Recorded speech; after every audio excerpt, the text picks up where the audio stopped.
Kia ora tātou, good afternoon. My name is Sharon Lloyd. I'm the General Manager of the Circle here in New Zealand, and it is my absolute pleasure to welcome everyone to this afternoon's briefing with our guest of honour, Rob Scott, the Managing Director of Wesfarmers.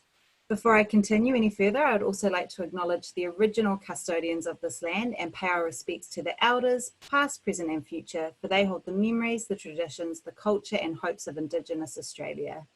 Rob, thank you so much for your time today. It's brilliant to have you with us. And I'd also like to welcome our moderator of today, Pip Marlowe, who you'll hear from shortly. Thank you, Pip. As always, we'd like to thank our series sponsors, Commonwealth Bank of Australia, IBM, Red Hat and ServiceNow. Thank you. We couldn't do what we do without you, and it's wonderful to partner with you. I'm also pleased to welcome Conga as partner of today's briefing, and I'll hand over now to Nick Magalis, Enterprise Territory Manager of Conga, who will formally introduce Rob. Thanks, Nick. Thank you, Sharon. Hi, everyone. As Sharon mentioned, my name is Nick Magalis. I'm one of the Enterprise Territory Managers at Conga. At Conga, we simplify and automate documents, contracts, and e-signature. But really, just like Wesfarmers, we're all about our customers, which is why it is such a pleasure for Conga to partner today's Vivent with Rob Scott. Rob, it's been very interesting to view your career at Wesfarmers from back in '93 when you first joined the group to 2004 when you rejoined and progressed through a number of senior executive roles before being appointed Managing Director of Wesfarmers in November of 2017. I feel really fortunate to have this opportunity to introduce you today. I've thoroughly enjoyed looking into your career, and I think that anyone who has had the opportunity to hear you speak understands that you are a leader who is dedicated to his team and his customers, as well as to his stakeholders. You've demonstrated that you're someone who doesn't let emotion muddy the waters of a business decision, and that you are not one to lose sight of the process whilst pursuing the outcome. As one of Australia's biggest employers with operations across several sectors, you have a major role to play in Australia's response to the COVID crisis. We appreciate your time today and can think of no one better suited to address the business community on the topic of resilient leadership. We certainly look forward to the conversation. I'll now hand over to our moderator, Pip Marlowe, to begin today's discussion. Thanks. Thanks, Nick. Appreciate that. And welcome everybody to today's session. I have to say, Rob, it's a little bit better for me. Last time I was on this, I was in your seat. It's the hot seat. Much easier being a moderator. So I'm going to relax and have some fun today. Before we sort of dive into some of the questions around how we're handling this crisis and a bit more about how Wesfarmers is doing, I think it'd be great to just share with the audience a little bit about you as a leader. You obviously have an incredibly iconic job, covering a number of iconic brands. Was there a moment as you reflect back that, set you on this path in your leadership journey, and what was that? Well, thanks, Pip. Reflecting on that, I guess I've been really fortunate to have a number of diverse roles across Wesfarmers, and given the diversity of our operations, it's set me up really well for the current role I'm in. I guess there was one point where I had the opportunity to move from I was managing director of our insurance division, which was quite a big division at the time, and I had the opportunity to become CFO of Coles, and it meant moving from Sydney to Melbourne. We just built a new house in Sydney, and I was going from being CEO to a CFO. So I struggled a bit with that transition, but when I look back on that, it was one of the best career decisions I made, taking one step back to broaden my experience, gain greater exposure to retail, certainly has enabled me to do a better job than I would have otherwise have been able to do. It's interesting. I know when I speak to people about their career, some people really struggle with that concept that you just talked about, taking a step back to go forward. But actually what it adds to your career and your toolkit, I think, is so valuable. But it also takes a little bit of courage at the time. But you've also done something that you, I don't think was mentioned. I understand you've also been at the Olympics. So you're in the '96 Atlanta Olympics. Was there something about being an Olympian and a silver medalist, I believe, that really has helped you in thinking about resilience, putting effort in, and how is that translating to a leadership application? Well, Pip, the reason why I don't like talking about the Olympics a lot is because I'm the least successful Olympian in my household, given that my wife Liz is a gold medalist from the Sydney Olympics. So, that's something that I always get reminded about at home. But I guess I look back on that experience in sport and I felt very privileged to have that experience to represent our country. And I guess what I took from that experience is I get a lot of energy from being around other people that are highly motivated. So I love being in a team environment. And I also find it's really uplifting to be part of a team that is trying to do something quite special. And in the sporting world, it's about trying to be the best in the world. And having that sense of aspiration, it really helps get you out of bed in the morning. And look, there are many times at which things don't go to plan, but you have this clarity of purpose and goal. And in many ways, I feel exactly the same in Wesfarmers. For us to be successful, it requires having high-performing teams. We compete in a very dynamic, competitive environment, which means that in many cases, we need to be the best in the world in order for us to deliver the returns that our shareholders expect. So I think that concept of working in high-performing teams, getting inspiration and being uplifted by each other is something that I've tried to carry into business. I think that's great. I must be hard at the household being the least successful Olympian. I have to say, if you came to my house, you would definitely be number one. So choose your homes wisely.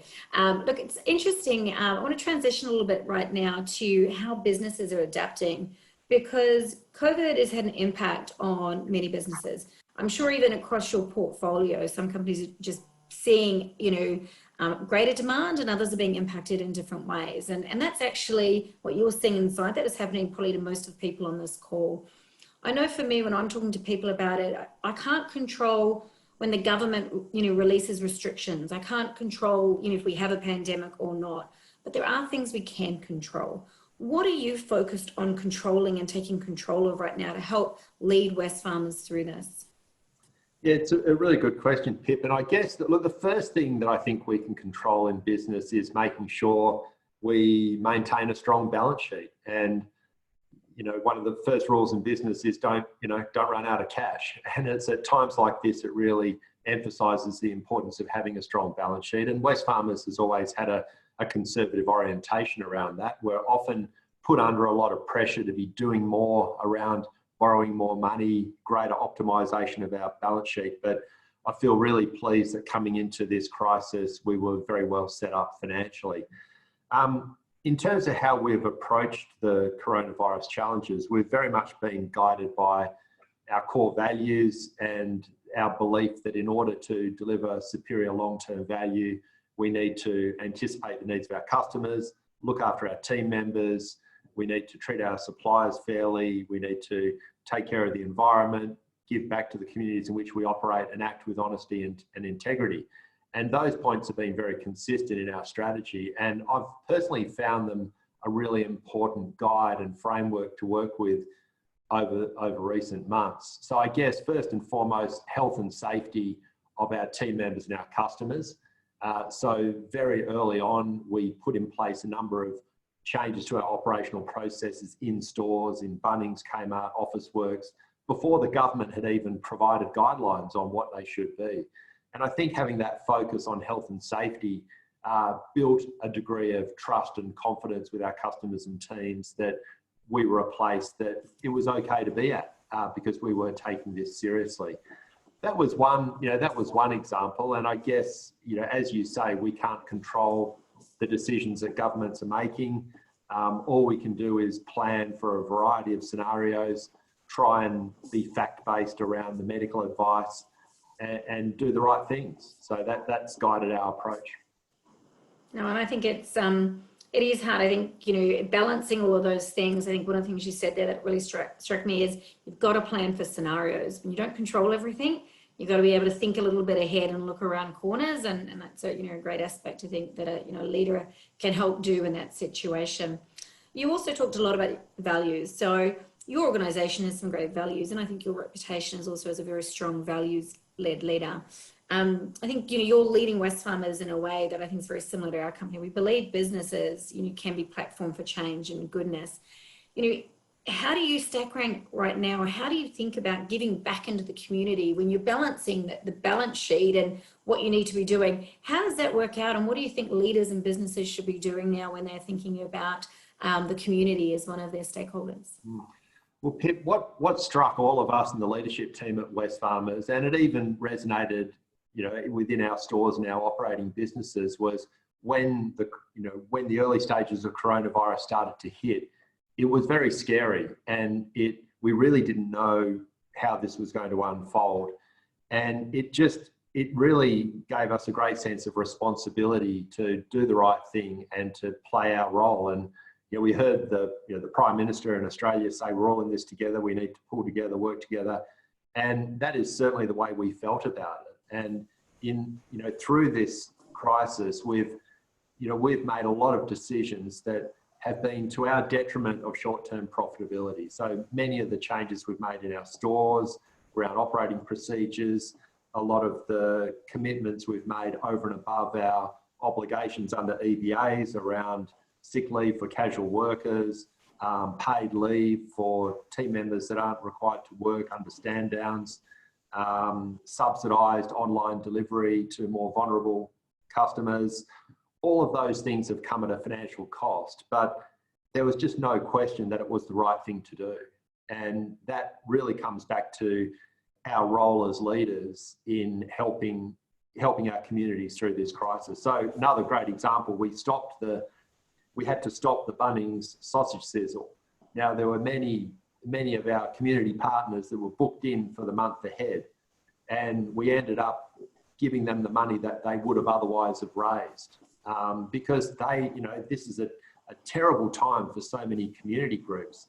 A number of our arts sponsors, and we're somewhat unique in that we do support the arts, and a lot of those organisations are almost facing extinction. So we've tipped in a bit more money to help them pay their team members and help them through this time. And look, I think it is consistent with our values, but I think over time it is the right thing to do. And Rob, I think I love that example, because what that says to me is values are easy to have if they're not challenged, and it's just easy to do. Where your values are really authentic is when it's harder to do. When you have to go really put money behind it in a time when maybe that's even harder to do. So I think that speaks volumes for your organisation, and certainly you, that you continue to do that. I love the story. Thank you for sharing that. I'm actually born in New Zealand. I always think about Australia and New Zealand. I say we're like siblings in some ways. We get to pick on each other, but nobody else can pick on our siblings. So we have a nice relationship. We often get compared, but I also think there's some differences.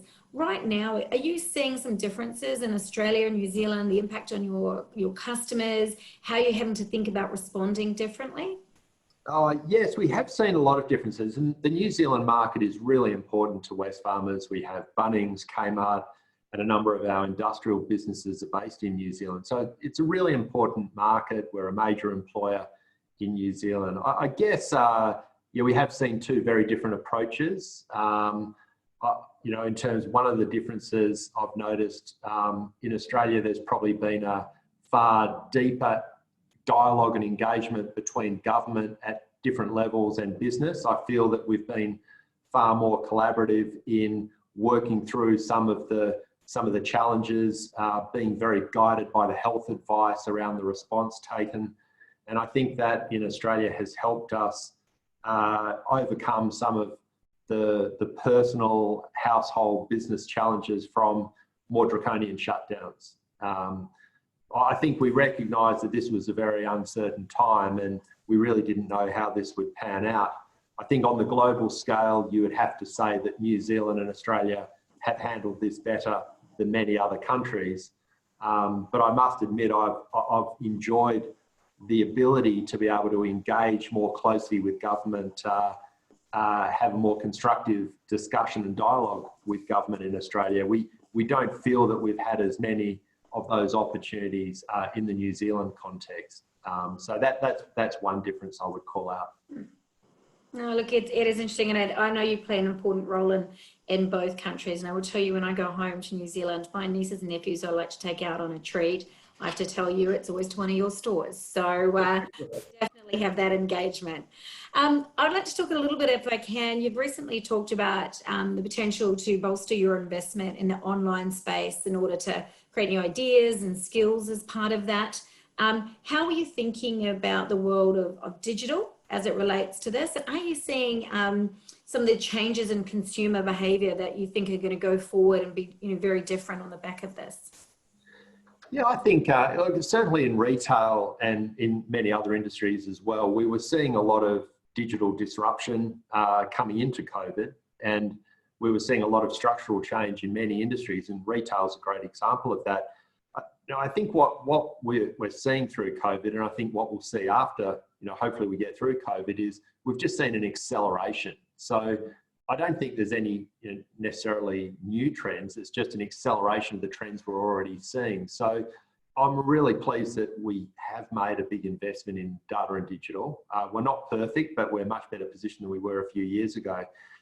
Some of the changes that we're seeing, I believe strongly in the role of both online, the online and digital capabilities, as well as the in-store capabilities. And it's not necessarily one or the other. So for Bunnings to be successful, we need a really strong digital engagement. Since we've launched Bunnings Online, and an interesting story, we were able to bring forward the launch of this in New Zealand by about 5 months in order to have the capacity to trade a few weeks ago when online sales were announced. And what we're seeing with online is we're attracting a whole new segment of customers. So about 25% of the customers online are new customers to Bunnings. So these are customers that we hadn't previously engaged with before. So there are some new growth opportunities here, but by the same token, there are some economic challenges. In retail, online sales are often a more margin dilutive than in-store sales. So many changes to adjust to, but overall I see it as being a really positive opportunity for us to engage more deeply with our customers. I've been talking to a number of customers, and what you just said about how quickly you brought things forward, I think so many companies have surprised themselves about how quickly they have built or deployed new capability to be able to adjust. And one person I spoke to said they've had projects they've been trying to get happening for years and they've really struggled, and then suddenly they're standing up thousands of people working from home within 7 days. And so how do we take that sense of speed, decision-making, and keep the goodness of that moving forward? And to your point about reaching new customers that you just didn't before, you knew, there are real opportunities coming out of this. And I think if we can take that forward, I think we'll create, the better next normal, next version of what we can do for our customers. Yeah. So we've got some pretty different backgrounds happening right now. I noticed my door opened a moment ago as the dog snuck in, and I thought, oh, please don't bark. Had that moment, I'm like, get the dog out. But how have you been spending the last 6-8 weeks? How's your way of work evolved right now? Well, in our various corporate offices around Australia and New Zealand, we did move to a work from home environment. So I have been working from home a lot. I do come into the office from time to time. I try and spend a lot of time visiting our stores to just get a sense of what's happening there. But working from home for everyone has been a real adjustment. As you said earlier, I think we all learned how to adapt to this very quickly. And on one hand, I think I do feel that you lose something by not interacting face to face. I think there is something you lose there, even with the best that technology can offer, particularly when you're working on major projects. There's just no substitute for that collaboration and brainstorming and so forth. I think we're at our most creative when we're interacting. But by the same token, I think going forward, I'll be traveling less. I'll be doing more video conferences. I'll be less, daunted by that. I think we've all learned how to engage more effectively. But it's been, I think, a real adjustment for many people, including myself. Yeah, I think the art I'm thinking about it is trying to be very deliberate. So I've donated my commute time to my health. So instead of my commute in the morning, I've taken to doing, a walk or a run, which I think is really consciously redeploying the time versus just letting it fill with busy. And I have a lot of people talking to me about, staff will say, when are we going? When can I go back to work? When are we reopening the offices? And I say, well, we're not going back to work because we're still working, so we haven't stopped. But I think we have to reframe the question from not when will we go back to the office and who can go back, but why? Why is it we need to be in the office? And I think your point around collaboration is the why. When we need to collaborate in a certain way, we want to have some of that personal connection. But so many other things, I think we'll be able to create a path forward, which allows for greater flexibility, which I hope allows for more diverse workforces, for a better impact on our planet. So if we do this well and consciously, I think there's an opportunity to have some really good impact. So what I'm going to segue to now is some of our moderated questions that are coming through on the session. So let me start off with a question for you. How do you think consumer confidence is tracking right now? Well, it's really hard to get a read for this, because if you look at what's happening with consumer spending, it's partly, there's been a lot of very erratic demand patterns because of the lockdowns. So, you've seen the very well publicised rush on the supermarkets through March, and then you've seen a rush on categories such as home office equipment or gym equipment, and a whole range of cleaning products. And then as stores start to reopen, and importantly, as the JobKeeper and JobSeeker checks hit people's bank accounts, you see demand increase, you see sales increase. So I would say it's been, consumer demand and behaviour has been very volatile. Basically, people on lower incomes that rely more heavily on JobSeeker, JobKeeper in Australia, their spend in some cases has increased because their income has increased. Higher income earners have definitely decreased their spend on discretionary items, and there is a degree of conservatism there. So it's really hard to read. I think the thing that I do worry about a bit is, as you fast forward and when a lot of the stimulus payments stop, and as we reflect on how many businesses are actually going to recover, that I think is going to be a challenging one in terms of consumer demand. Yeah, I think it's very insightful.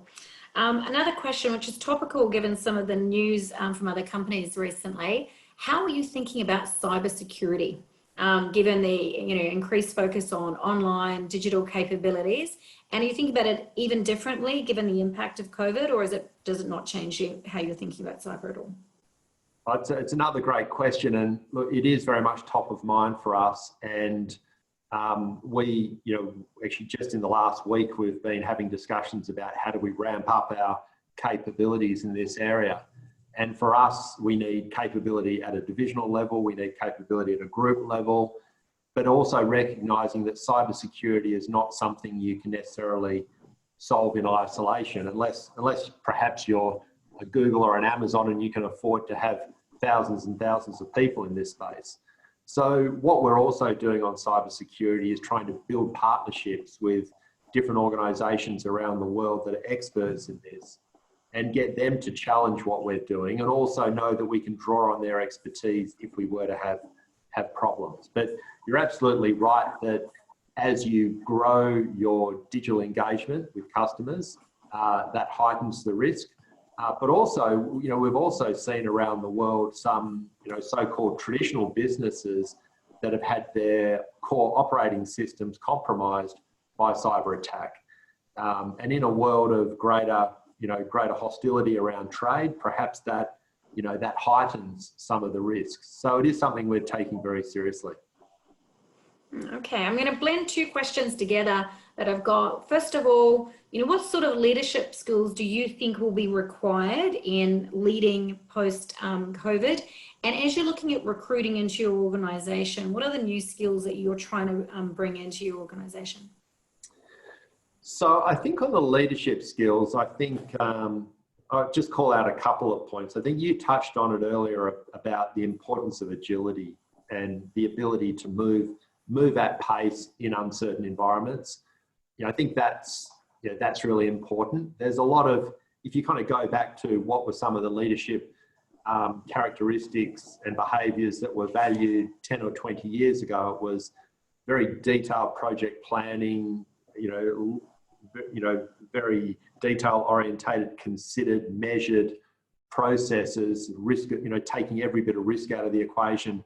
That's just not going to cut it in today's world. So agility is one thing. The other point I'd mention is empathy, that so many, we talked earlier about many of the changes that businesses are going through and some of the profound impacts that are happening at a personal level, at a consumer level, at an employer level. And we need leaders that can approach change and approach these issues with a degree of empathy, both within their organisation and also understanding the broader implications. A great example of that, for some of you may know, we made some very difficult announcements today about restructuring of our Target business. And it's never easy when you're talking about store closures and redundancies. Now, one of the things, we went through weeks of planning on how can we soften the blow for our team members? How can we support redeployment? How can we go above and beyond our obligations in EBAs? Now, I just found out last night that our team in Target and Kmart had agreed to make some ex gratia payments to our casual team members, recognising years of service. Now, that is not something they're required to do under EBAs. That is not something we instructed them to do. They just did it because they felt it was the right thing to do. They put themselves in the shoes of their casual team members. And I was really proud to know that they did that. And you know what? They didn't ring me up and say, hey, guess what, Rob? Guess what we've done? I only found out about it through another discussion. So empathy, I think, is very important. On the talent side, I guess, there's never been a time where talent is more important. So one thing is, I think we all need to make sure we position ourselves as employers of choice, because the three things I focus on is that consumers, talent and capital, those three things are all pretty important for businesses, and they're all very mobile. Customers are very mobile, capital is very mobile, and talent's very mobile. So we need to give team members a reason to come and work for us.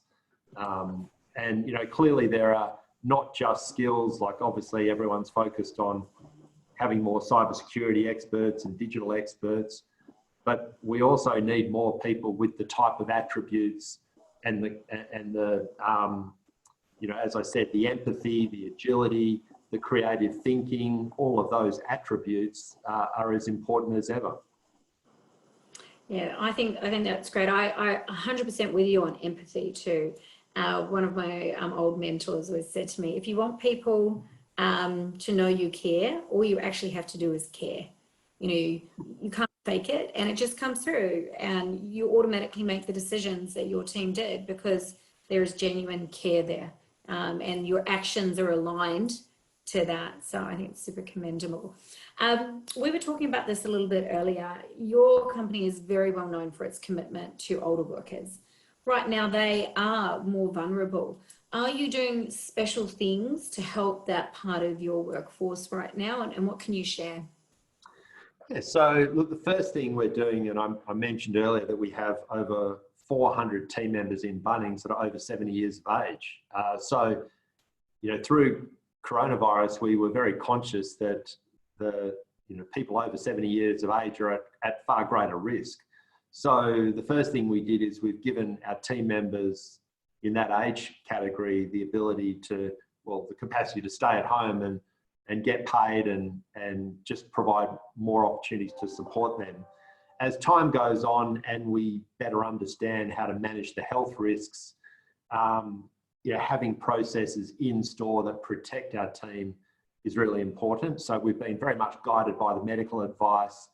And this isn't just important for our team members, it's also important for our customers, that they want to feel the confidence coming into one of our stores.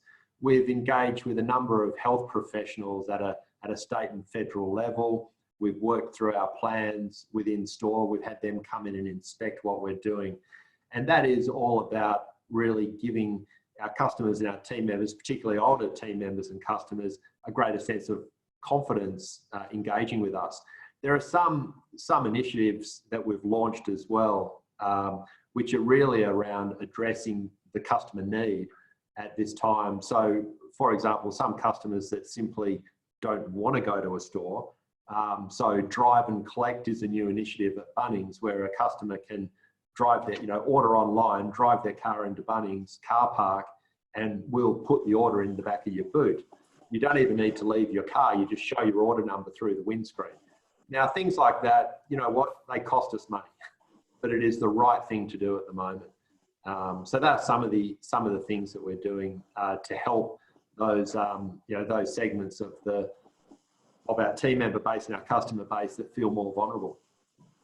That's really good. I love the innovation in there as well. I have to say the car is becoming an interesting part of our life. I just saw a new drive-through movie theatre on the top of a car park being announced here in Sydney.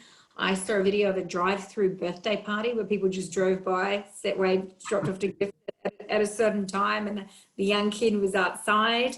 And one of my team, just sat in his car the other day to get peace and quiet, and had a meeting with me sitting in his car. He called it his mobile office. So I know we are thinking about these spaces and how we use them very differently. You already touched on this a little bit before, but the question I've got for you from one of our attendees is, what is the hardest decision you've ever made? And maybe I would add to it, and when you were making these really hard decisions, what do you use to guide you in making them? So, what do you think about? How do you apply your thought process? Well, and I'll use a business decision. I think there's been many difficult decisions. One of the most difficult decisions at a business level I had to make was when I first became CEO of Wesfarmers, what do we do with our the Bunnings UK business? That, was frankly not one of our finest moments.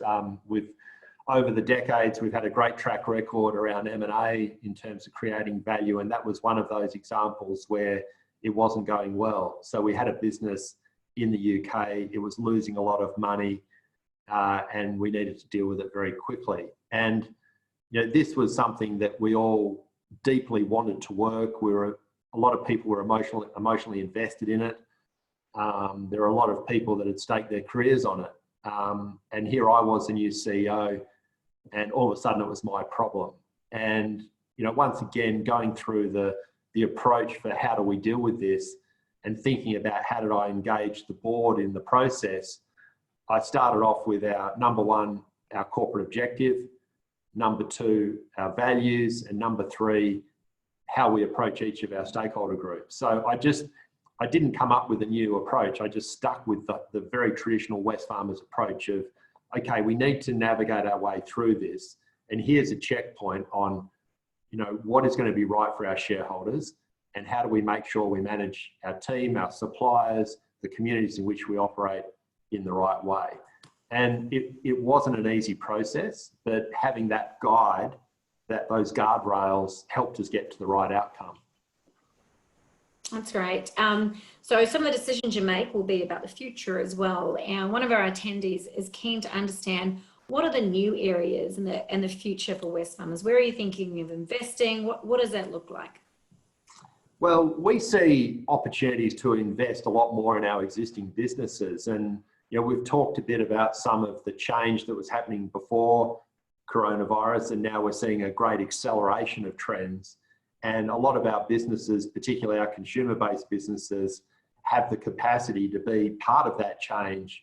And we see that change as a way of us gaining new customers, expanding the market in which we operate. So we see a lot of opportunity just to continue to do more and innovate in our core businesses. And that is something that I keep emphasising, because often from the outside, people think about Wesfarmers' growth as simply being a function of what business are we going to buy next. Now, yes, we look at lots of new investment opportunities, and hopefully we will find some that make sense for our shareholders, but there's a lot we can do within our core businesses. As we think about the future, the things that are on my mind are, what are businesses that I think will perform well through a downturn? I think it is likely that things are going to be a bit tougher economically in the years ahead. And really it's up to all of us and government and business and the community on whether we can adjust to the new environment so that we can create some growth and prosperity. But I think it is reasonable to, when we think about new opportunities, thinking about it could well be a tougher economic environment. Which goes to another question that we got here, and I'll read it to you. It says, it appears that the impact of COVID means recessionary spending habits are dovetailing with a greater environmental consciousness that may impact consumption and discretionary categories. Do you see your business divisions selling more non-discretionary categories and that being a bit more of a growth area for you? In some areas perhaps, but I think also in discretion, like we're finding in some of the so-called discretionary lines that there's a broadening of our product mix. So as an example, if you go online in Bunnings at the moment, you can see through our market link offer that you can buy gym equipment through the Bunnings online site. Now that is I think that is a discretionary category, but it's a category that's pretty important for people that are spending more time at home. And as they are reformatting their garage and rooms to create a home gym, they're buying a lot of product from Bunnings. So this is quite a neat adjacency. So I think there are opportunities for us as a group to expand our addressable market through our brands and our digital channels.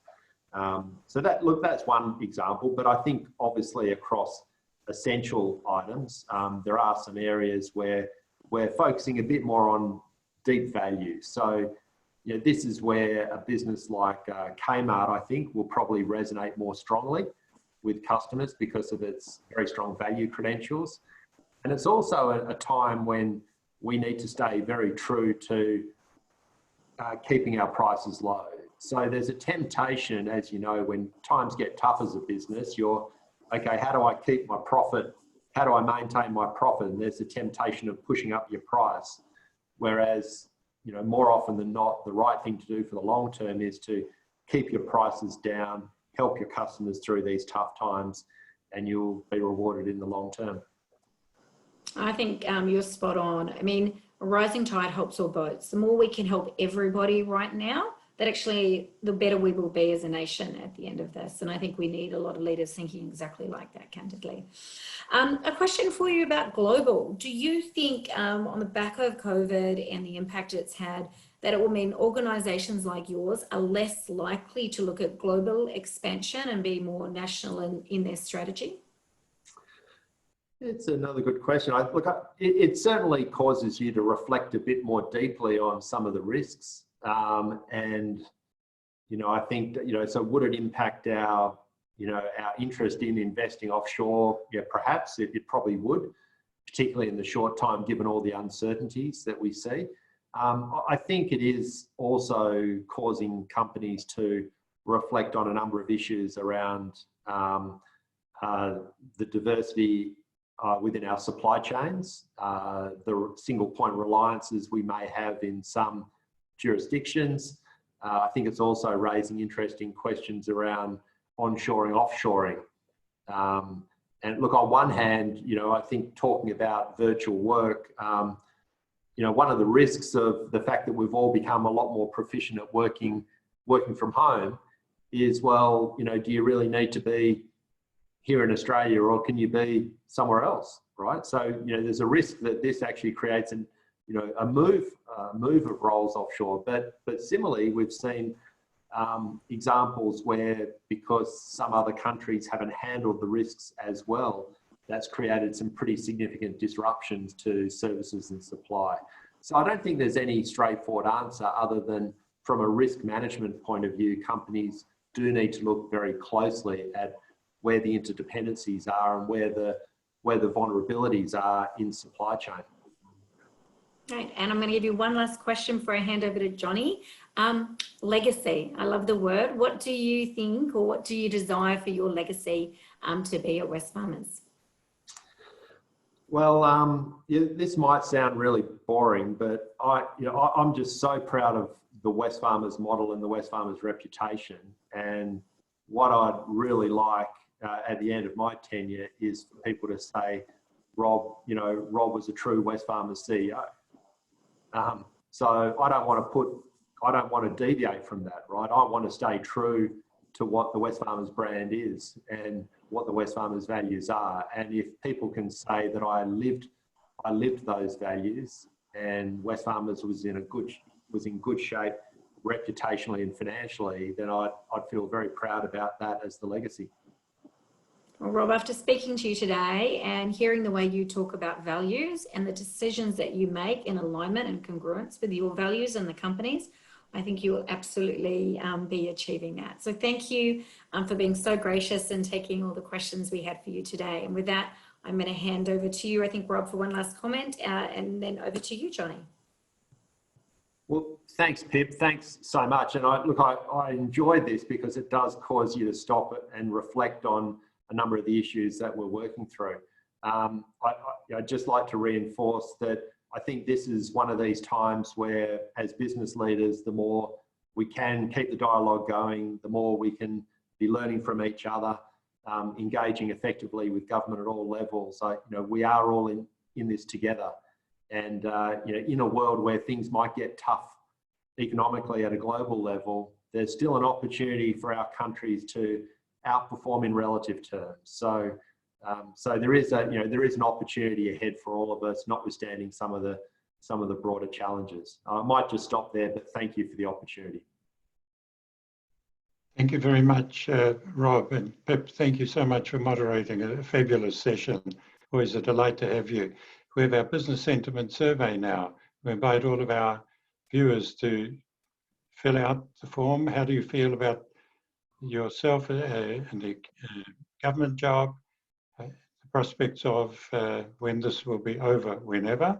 And in the meantime, Rob, I just wanted to thank you very much on behalf of the Circle. You are a true Trans-Tasman company. You make a major commitment to both countries, not only in terms of employment, but through your values, and the authenticity of the Wesfarmers brand shone through again today. And I think your legacy, you were picked because you already have those values and you exhibited them today. It's a wonderful authenticity about the company, which radiates your commitment to the arts, to diversity, to the community and more general. So we salute Wesfarmers for that corporate citizenry, and we thank you very much for participating. It's good that also you're surrounded by Kiwis. We had Pip moderating, a true confession. I'm also a Kiwi, and one of your board members, you wisely chose former Prime Minister Bill English. Bill's actually tuning in today. He said he's just spent 3 days with you, and he was just checking out. You're going to report on the same things you told the board over the last couple of days. So Bill, always great to have you. And we thank our partners, of course, IBM and Commonwealth Bank, ServiceNow and Red Hat, and particularly Conga. Nick Magalis, thank you very much, and Daniel Whaley for your wonderful support throughout our series and for supporting today. Rob, this is how we're feeling. Innovative, 80%. Absolutely full support for the government. We find us across both countries. 12 months seems to be our steady feedback from our audience, and we're happy. Pip made all of us very happy and met the objectives of our audience. Thank you so much again, Rob. Thank you for your time. Pip, always a pleasure to have you. Thank you, everybody, for joining us. Thanks, Johnny.